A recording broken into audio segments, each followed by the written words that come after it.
dit que le soldat et le sportif ont également des pulsions lorsqu'ils pratiquent leur métier. Et donc, s'ils ont ces pulsions, ils sont coupables de crimes et donc ils doivent avoir la peine de mort. Je vais maintenant présenter le deuxième acte de lecture, un bateau de souterrain mais puissant. Commençons par montrer que son discours est très solennel. Il a conscience de la gravité de la question qui se pose sur la peine de mort. Et c'est souligné avec les différentes figures de style telles que des anaphores, tous se rejoignent tous, des hypothèses, ceux qui, des étoiles à cet instant, et il y a une épidémie diplôme sur l'Europe qui a aboli la peine de mort en majorité. Et les mouvements binaires sur ceux qui pèsent, ceux qui méditent, choix politique, choix moral, qu'elle soit de mort ou qu'elle soit perpétuelle, donne un effet rythmique à son texte. Il martèle et essaye de persuader par l'implicite, en comparant le niveau de la France sur la peine de mort au Canada et à l'Angleterre, qui, eux, ont déjà aboli la peine de mort, mais qui sont des pays très conservateurs. Là, pour moi, l'Angleterre a encore une monarchie aujourd'hui. Il utilise également le syllogisme sur Patrick Henry.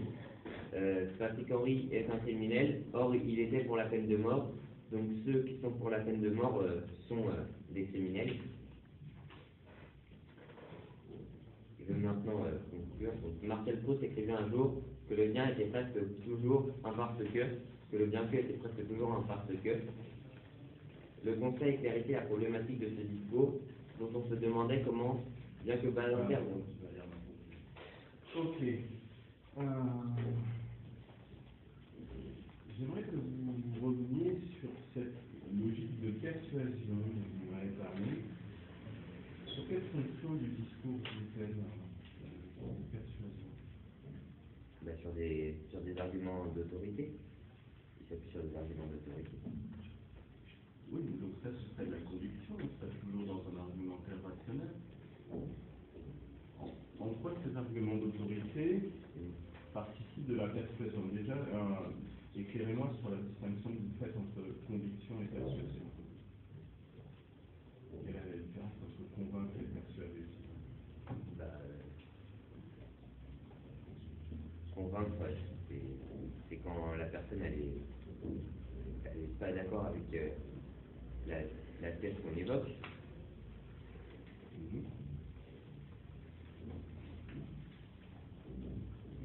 Ce n'est pas exactement ça, la différence entre la conviction et la persuasion, je pense, sur la manière de l'emporter. Dans tous les cas, que l'opposant soit neutre ou qu'il soit opposé à vous, il va falloir qu'il se rallie à votre idée à vous. La distinction ne se fait pas ici. Dans tous les cas, il va falloir qu'il se rallie à vous. Mais il y a deux manières qu'il se rallie à vous, soit par la conviction, soit par la persuasion. Est-ce que vous pouvez établir une nuance entre ces deux stratégies? C'est la manière de lui présenter. Quelle est la différence de manière entre convaincre quelqu'un et persuader quelqu'un que l'on a raison?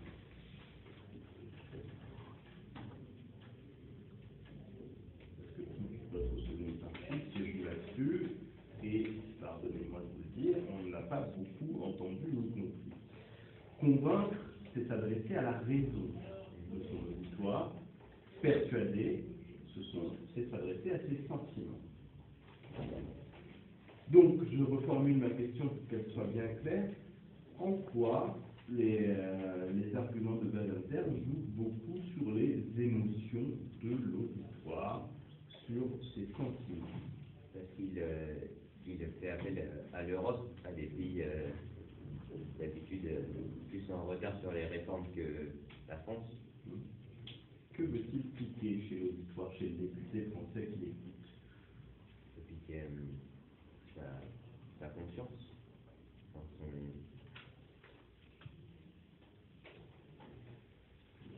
admettons.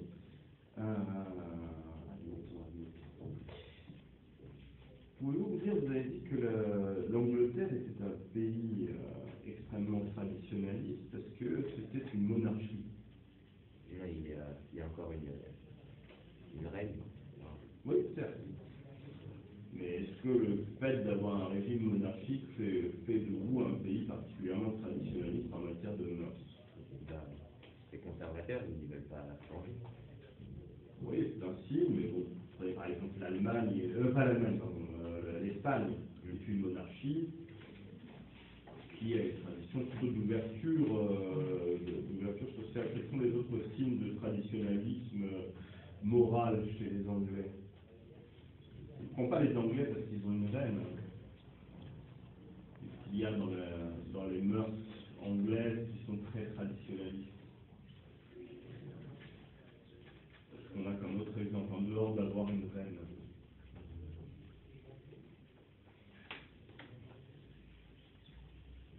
Quelle autre vieille tradition perdure en Angleterre, qui ont perduré très longtemps?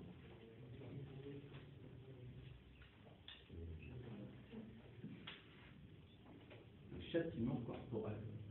Ils sont tentants pour certains professeurs. Châtiment corporel à l'école. De manière générale, le mariage est encore plus institutionnel que... Lorsqu'il parle du Canada, pourquoi citer le Canada, qui, pour le coup, c'est un pays qui est neuf, donc a priori moins traditionnel sur la question de la peine de mort? Que pourrait représenter le Canada? Pourquoi citer le Canada? Parce que le Canada...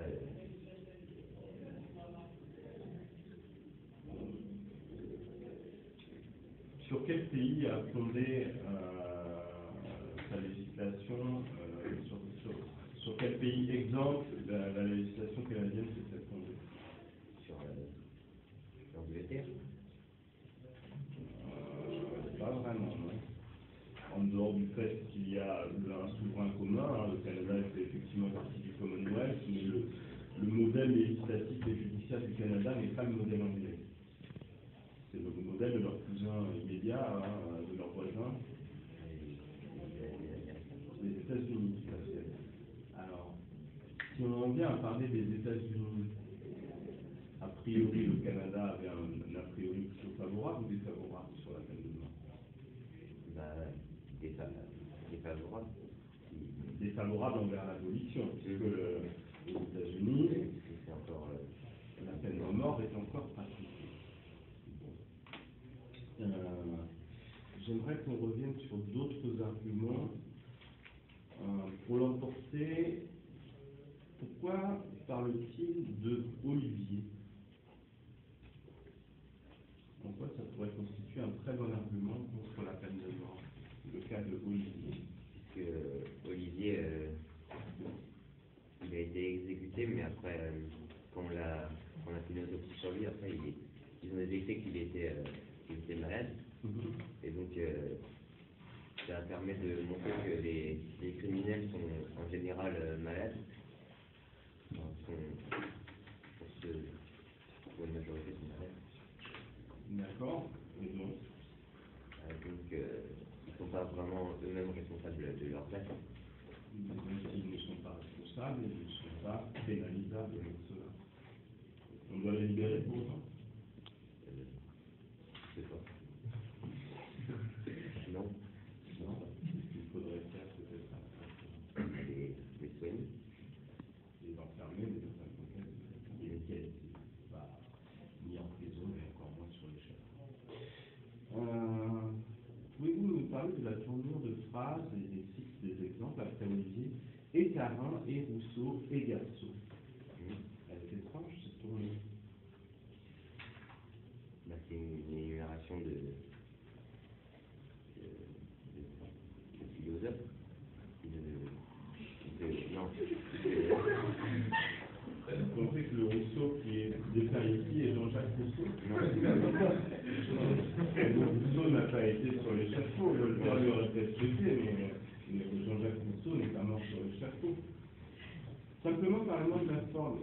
il n'y a pas de verbe et la liste, donc c'est et Carin, et Rousseau, et Garceau. Et qui est répété au Oui. début de chaque. Pouvez-vous nommer cette figure qui consiste à multiplier les et à multiplier les fonctions de coordination en général?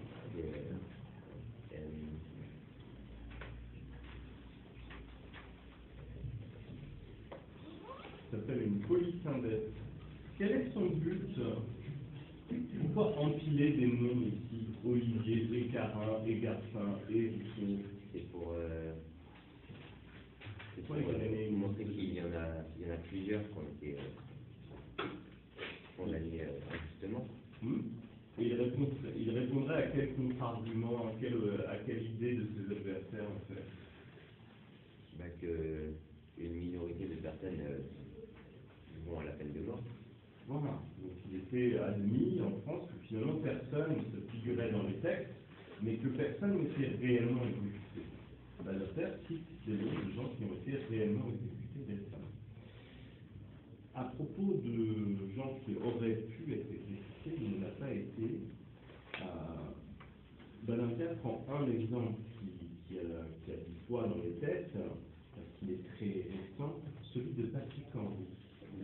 Pouvez-vous m'expliquer un petit peu les tenants de l'affaire Patrick Henry et pourquoi Badinter conclut son texte, conclut ce moment, en tout cas de son discours, par l'évocation de Patrick Henry? Patrick Henry, en fait, c'était un homme qui avait kidnappé un enfant, et en fait, il l'avait tué, et après, il avait demandé une rançon aux parents de l'enfant. C'était déjà mort. Oui, c'était déjà mort. Et Robert Badinter a été l'avocat de Patrick Henry et a réussi à lui éviter la peine de mort. Pourquoi parler de lui? Parce que c'est l'événement le plus marquant des derniers jours, avant son discours. Bien sûr, vous savez, les journaux télévisés à l'époque, la France a peur, qui relaye en boucle cette histoire. A priori, celui-ci est vraiment redevable et vraiment passible de la peine de mort. C'est odieux. D'ailleurs, pire que tout, qu'est-ce qu'a fait Patrick Henry à la télévision? Il a dit qu'il l'avait pas. Enfin, il a accusé quelqu'un d'autre. Et pour cette personne qu'il a accusée, il a demandé quoi? La peine de mort. Il a demandé la peine de mort pour l'assassin de l'enfant qu'il avait lui-même tué. Alors, en quoi cette démonstration aide Robert Badinter? Vous l'avez dit très rapidement. Ça montre que la peine de mort, elle n'est pas dissuasive, que lui-même voulait la peine de mort. Bien sûr, le criminel sanguinaire, celui que Badinter appelle par une belle formule l'homme qui tue, n'a strictement aucune conscience de la peine qu'il encourt. Ce serait idiot de croire à la dissuasion. Il parle d'autres types de criminels, donc pas des fous comme Olivier ou des pervers comme Henri. Il fait une longue énumération: les truands raisonnables, profiteurs du crime, criminels organisés, proxénètes, trafiquants, mafiosi. Comment cette liste est-elle mise en valeur et pourquoi Badinter parle de cela, pourtant dont il dit lui-même qu'ils ne sont pas passibles de la peine de mort? Il en parle pour montrer que... Déjà, quel est l'effet oratoire dans cette énumération? Truands raisonnables, profiteurs du crime, criminels organisés, proxénètes, trafiquants. C'est une énumération longue de criminels qui n'arrêteront jamais de tuer. Mais il n'y a pas un petit effet sonore là? Il y a une allitération R. L'allitération R, quelle fonction a-t-elle? Qu'est-ce qu'elle évoque cette allitération R? Proxénète, profiteur du crime.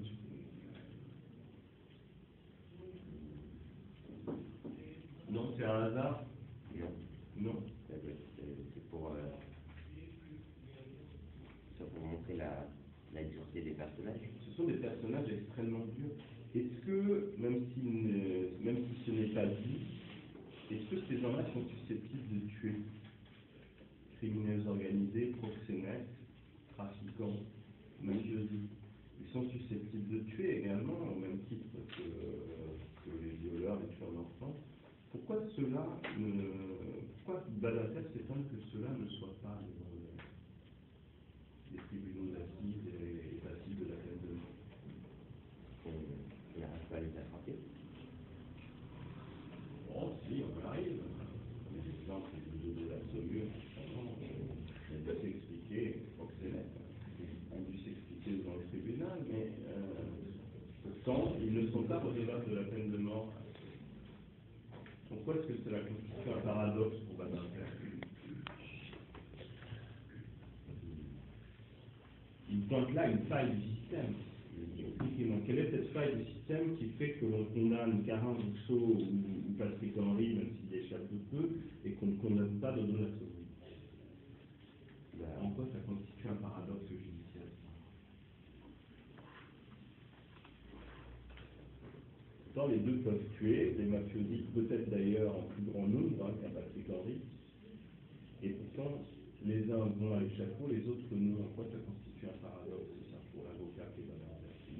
Parce que je ne comprends pas pourquoi certains seraient condamnés, tandis que d'autres non. Oui, mais pourquoi à la limite, on sent que Badinter enverrait plus les premiers, les proxénètes et les mafiosi que les seconds, les Patrick Henry.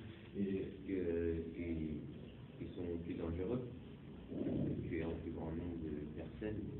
C'est pas une question de nombre ou de quantité, je crois. C'est une question de responsabilité pénale. On parle ici de truands raisonnables, de profiteurs, de gens qui calculent, ce que ne fait pas le criminel passionné. Le fait de s'emporter comme ça sur la passion, cet instant de folie qui abolit les défenses de la raison, cet instant de passion meurtrière, quelle aura, quel prestige cela donne à Badinter? Qui parle normalement des passions humaines? Ce ne sont pas les députés ou les avocats? Qui fait des discours sur les passions humaines normalement?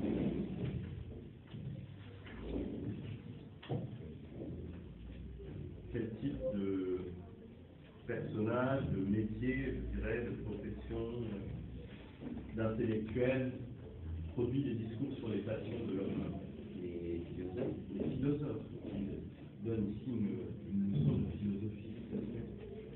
Alors je vous pose une dernière question, je voudrais dire la question qui tue, même si c'est malvenu. Pourquoi Badinter réussit, puisque l'abolition sera votée à l'issue de ce texte, là où de très grands noms de la politique et de la littérature française ont échoué, Victor Hugo, Jaurès? Je pensais que les mentalités avaient évolué, mais aussi que c'est parce que Robert Badinter n'avait pas la carotte pour faire n'était pas un député, et il a réussi à accueillir la peine de mort. Il n'avait pas la carotte. Non, c'était pas un homme politique. Il était avocat. Alors, en quoi le discours finalement d'un avocat va plus toucher que celui d'un grand homme de lettres? Parce qu'il a des annales judiciaires, il connaît de bonnes affaires. Finalement, le plus grand argument d'autorité là-dedans, c'est pas la cause, c'est lui-même. Hein. C'est lui-même. Je vous remercie.